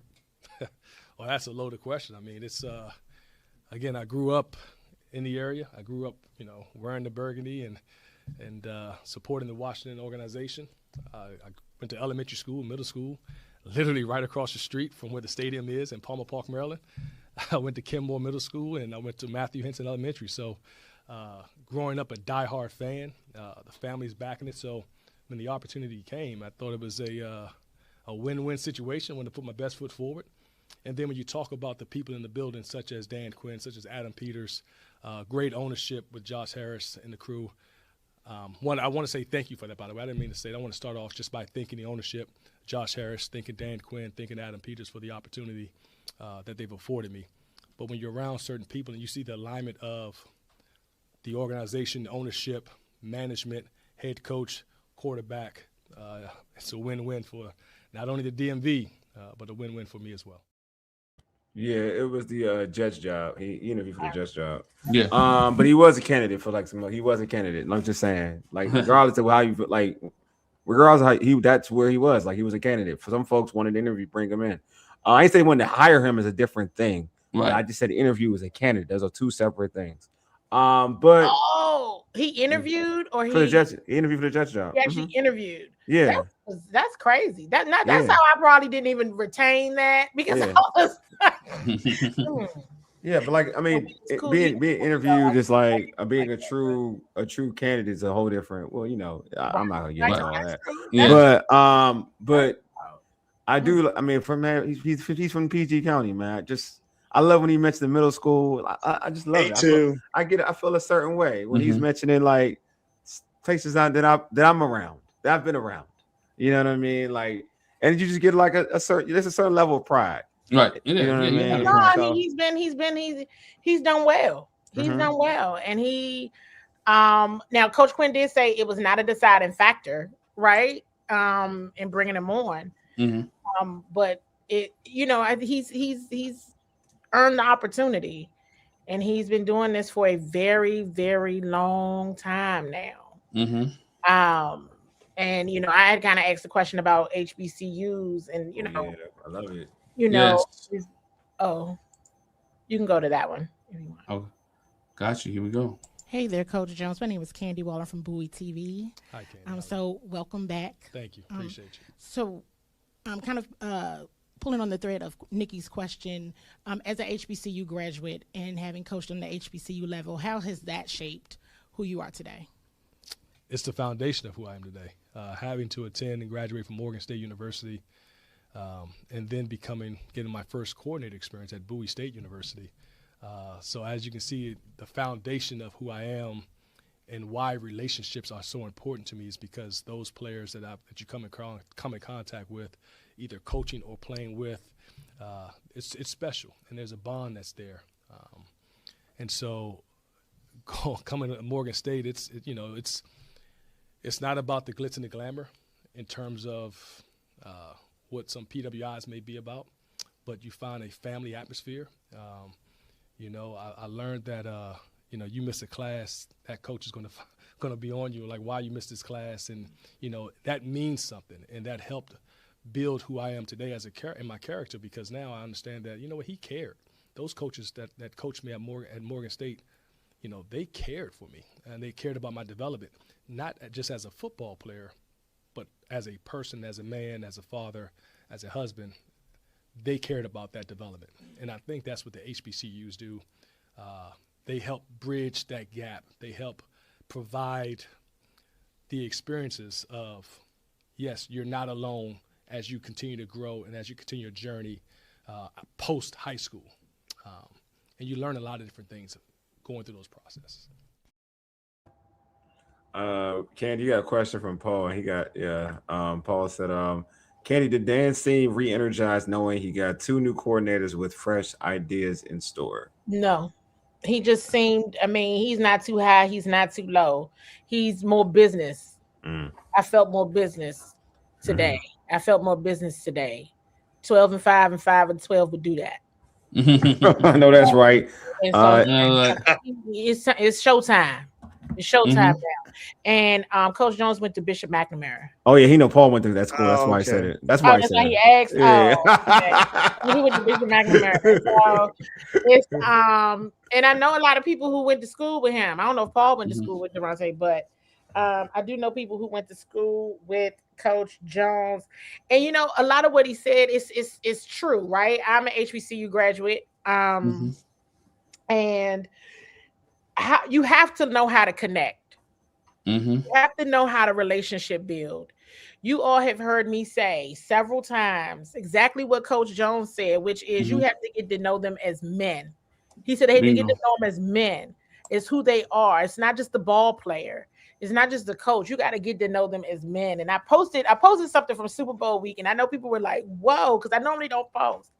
And it was when I went to go see Debo, right? When he was doing a player appearance. I posted it on my IG and Facebook, and everybody knows how Debo is with media. But you build relationships.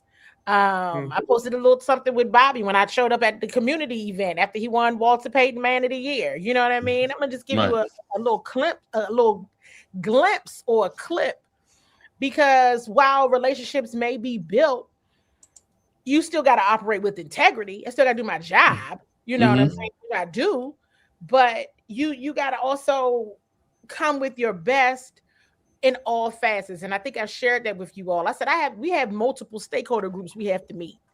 You know what I'm saying? I got to do with y'all, media as it appears to, the ownership group, the front office staff, the president of the organization, the head coach, the coaching staff, the players, all of you. And it's a lot to measure. But when Coach Jones said that, that's when I said, okay, he's going to connect, because that's exactly what we are taught. You know what I mean? Because things aren't opportunities like the one he has. I'm gonna just go ahead and say it. The opportunities like the one that he has are few and far between for HBCU graduates. Facts. True. Okay. So the fact that he is from here, right? That he graduated from an HBCU from here, right? His first coordinator experience was an HBCU in the county.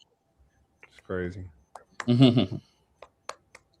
One great thing about coaches that coach at the HBCU level, though, you aren't given anything. You don't have the best facilities.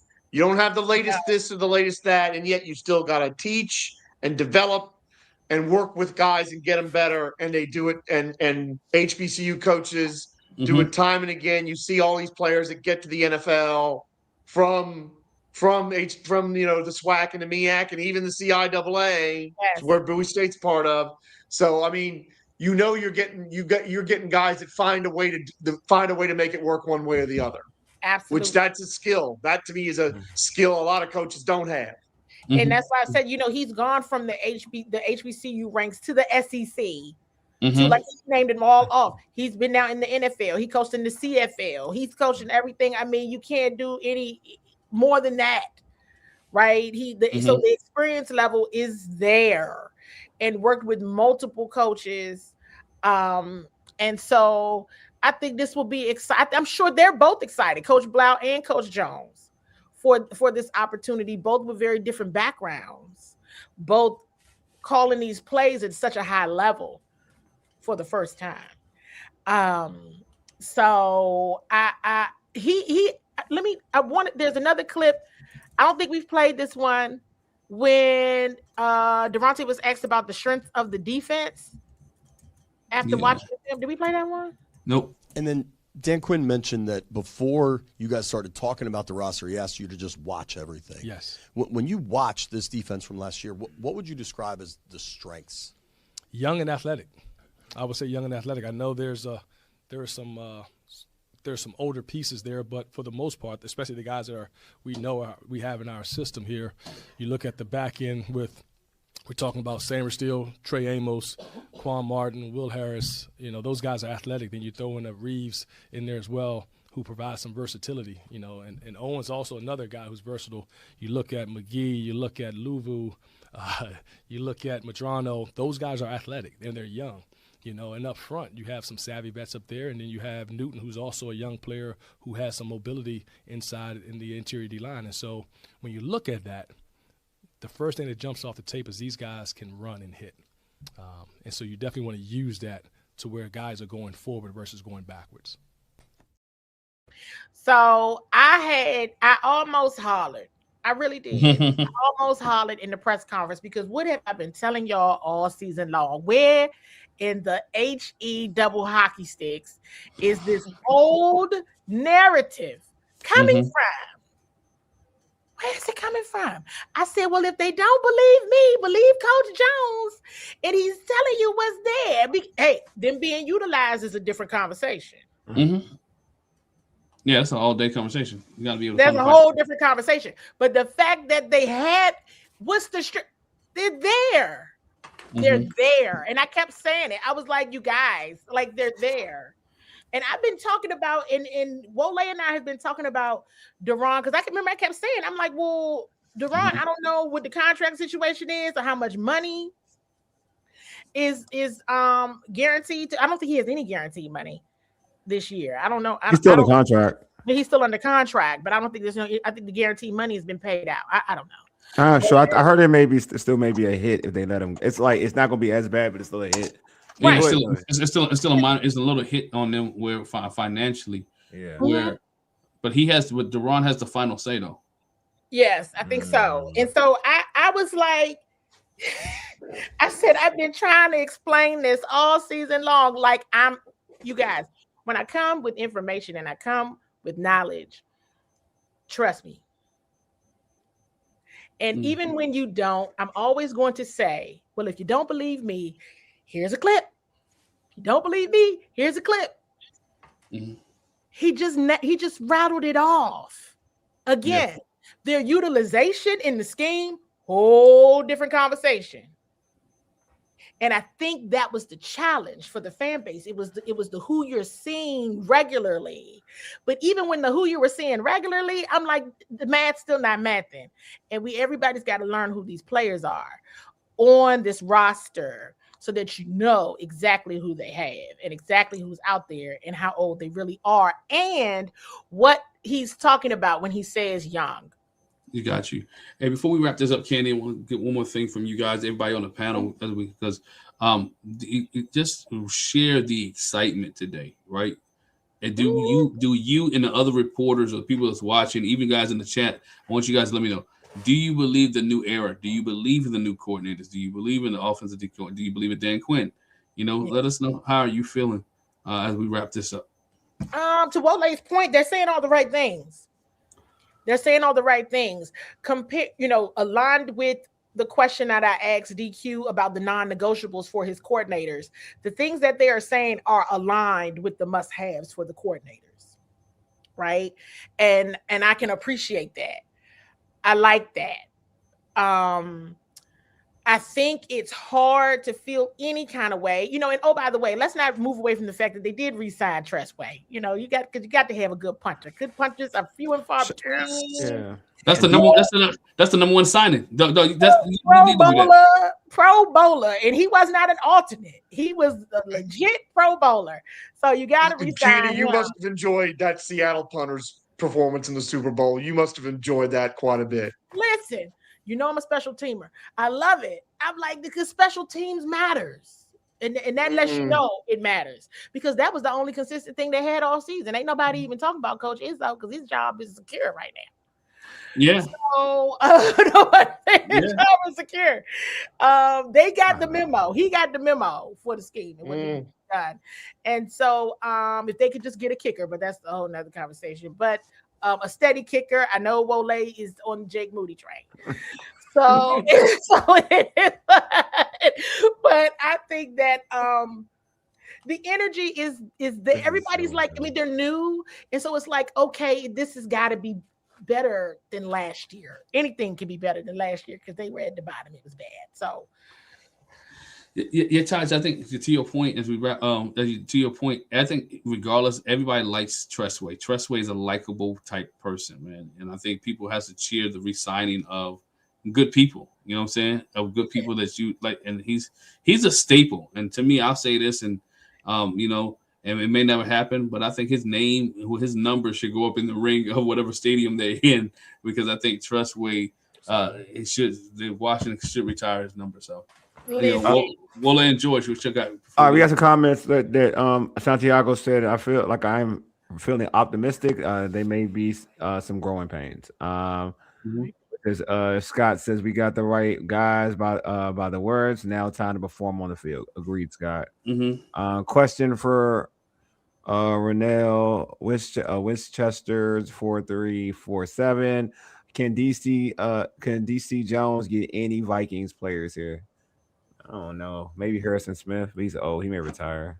Yeah. He may but yeah, and he's also said keep the faith. For me, I feel like I'm pretty much like Scott said. I like what I heard. The verbiage is great. I'm not overly hyped for it. But I got to see it because I got to see it. Like I just want to see the action. But if I'm comparing it to what we heard, and I'm speaking for defense. It's not about the offense. It's about for defense. That's what I have most of my concerns with. I do like the verbiage from the defensive coordinator. I feel like the offense will be its offense. I think if it comes out to be better than what it was, like 10 times better than it was with Cliff, which means it's an explosive offense. Because Cliff wasn't bad, he just wasn't consistent. But if Blough is consistent, then we have an elite offense, which is something totally different. But I will say, I do like what Jones had to say. I just thought it just made sense. It just makes sense. It's not a bunch of rah-rah talk. You know what I mean? I think rah-rah talk, that's what I had the issues with in the last situation, was too much rah-rah talk. At least I think there was, again, I'm going to keep saying it, there's more substance to it. But at the end of the day, it's all about playing on the football field. Oh, yeah. Scott, yeah. He went to the kid from went to Ohio State. Jeff Okuda. Agency opens. That's a good one. 2 weeks after the combine, I think free agency opens. So March 14th, isn't it? March 14th. You get your tampering a couple of days earlier. He's a top. Jeff Okuda was he was a top 10 pick. I think when he came out, he was a bust. He's better for depth. Yeah, I wouldn't be mad at it. Scott wouldn't be mad at it at all for real. For depth, yeah. I think he's just as good as March 11th. Yeah, March 11th. He's just as good as it's a Tuesday. Noah. He's better than Noah. I think he's better than Noah. Yeah. For depth, yeah. For depth, yes. I'm with you on that. George, it's only crazy. I didn't hear anything that changed my mind on Daronte Jones. I like where he's come from and how he he hasn't skipped any steps to get to this point. He didn't have anything given to him. He wasn't somebody's guy or son of somebody or whatever. Right. He has earned everything, absolutely everything he's got. And that's so I'm confident in him. You know, it may not work out fine, whatever, but I'm confident in him because experience plus coaching under right the defensive coordinator in Minnesota, Brian Flores. Anybody that's coached for him is somebody I'm going to give a chance to. There's no question about it. Mm-hmm. But David Blough is just, I don't know. I'm sorry. I'm still looking at somebody that's got that job because the head coach, for whatever reason, wouldn't go after Mike McDaniel or thought, well, I can't go after Mike McDaniel and then we may miss out on Blough if McDaniel says no, because that's sort of what happened with Mike McDonald and Dan Quinn. And maybe that was something that was more organizational than Dan Quinn, but I'm gonna get a lot of convincing on David Blough before I'm there. Just the way it is. I mean, he shouldn't have this job right now. Honestly, he hasn't had the kind of grounding that Daronte Jones has had. So we'll see. We'll see with David Blough. I hope I'm wrong. Mike McDaniel would have come here because him and Dan Quinn are like this. He didn't try. That's my view. That doesn't really matter in this case. Okay. I think. You know what I mean? Because Mike McDaniel. First of all, he can go wherever he wanted. True. And LA is very nice. It is, but he and Dan Quinn. I mean, that's almost a fatherly son relationship. But you also gotta understand. Like here's the hard truth that I don't think we talked about out loud, and I know we got to wrap this up about this team. Mm-hmm. It's unproven. It's unproven. You had one good year. Mm-hmm. That's true. Okay. The Chargers with Jim Harbaugh, with that defense that they have, with the quarterback that they have, right? You got veteran some stuff going on over there. You got some younger pieces over there. I think the hard truth is we took one great year and said they've made it. And that's not true, you all. Guilty. It was 1 year. It was 1 year. They've not shown any consistency yet. None, actually. Pretty bottom of the barrel on the consistency aspect. None. So you got to be in a situation where, first of all, you want to live there based on you know what you're gonna do. If you unexpectedly got fired, you want to be somewhere. You know what I mean? It's like I want to be somewhere that's gonna be the best opportunity for me. I like the sun. I like the weather. You know what I mean? Those things matter. You're coming from Miami. So, you know, in this temperament, but is somewhere that's a bit more consistent with the pieces. This situation is very fluid and it's not proven yet. So for somebody who is skilled, and I'm not saying they didn't try. What I'm saying is for somebody like a Mike McDaniel, they got their choice. He could have gone wherever he wanted, literally. He pulled out of head coaching positions. He like, man, I ain't going there. It's too cold. I ain't going over there. Y'all crazy. I ain't doing all that because, you know, and he chose what he wanted based on the situation that was right for him, you know, and his family, because those things matter as well when you are in this situation. So until it's proven, I mean, people like that, again, they only got two things: working for Dan Quinn, Jaden Daniels. He was hurt. The rest of it, you don't know. And that's the reality, you guys. We're in a situation where the rest of it, you really don't know. It is. And I mean, we got to see the rest of the story. Even those two things, you only know. That's not a lot to go on to make you change and move to Ashburn, Virginia. And hey, like I said, that's a new era, a new story, and it's going to be fun in the offseason to watch this thing play out. Right? Definitely. OTAs are going to be fun. Training camp is going to be fun. All this, the draft is going to be fun. Free agency is going to be fun. The combine, we're going to have to see this thing play out. And guess what? We're going to be here for you guys. All Burgundy and Gold, Bowie TV, and Candy Waller. We're going to be here for you, giving you all the news, all the updates, all the breakdowns. everything. Again, a new era in DC, aggressive offense, aggressive defense, attacking defense. We got it here, and we're going to see it all. Candy, let everybody know where they can follow you and find you and everything, like all your socials. You all can find me on X at Seawall SE. Make sure you're subscribed to Bowie TV on YouTube. If you have not cut your cable and you're in Prince George's County, Maryland, you can find us on Comcast channels 190 and 1097. I'm CEO Seawall on Instagram, Bowie TV Sports across all, the social media platforms. Like I always say, I ain't hard to find. Like I said, subscribe. And so definitely lock in. I will be at Combine. Definitely plan on being at the owners. Everywhere that y'all used to, if you're new to me though, I'm repeating this. Others know, but I'll certainly be at Combine. The plan is definitely to be at owners meetings. NFL draft, I'm at home base. I'm in Ashburn. I go, but we will have representation from Bowie TV at the actual draft in Pittsburgh because the Commanders are picking, so high. So somebody will be there, and we'll see what happens, you all. I think there's no expectations this go round, so maybe we'll be pleasantly surprised like we were in 2024. If I may add, Bowie TV, for those of you who care about local coverage with what's happened at the Washington Post, Bowie TV is more vital and important to covering this football team and the Ravens. For those of you who are Ravens fans out there with Korea C. Parks, Bowie TV is more vital than ever. So you should be following, you should be watching, you should be subscribed. Awesome. Awesome. Make sure you subscribe to this podcast. Make sure you subscribe to us on all platforms, Instagram, Twitter, TikTok. We're on our way to 1,000. Make sure if you haven't subscribed, I guess if you're in the comment section, you already subscribed. Yeah, you already subscribed. I'm sorry, it's a hook by crook. But make sure you share this with somebody else. We appreciate you guys. Thanks for rocking with us. Again, hey, all burgundy gold, everything. Wally, you said better than I do, so man, I'm gonna let you hit the deuces, brother. Hey, y'all. Hey.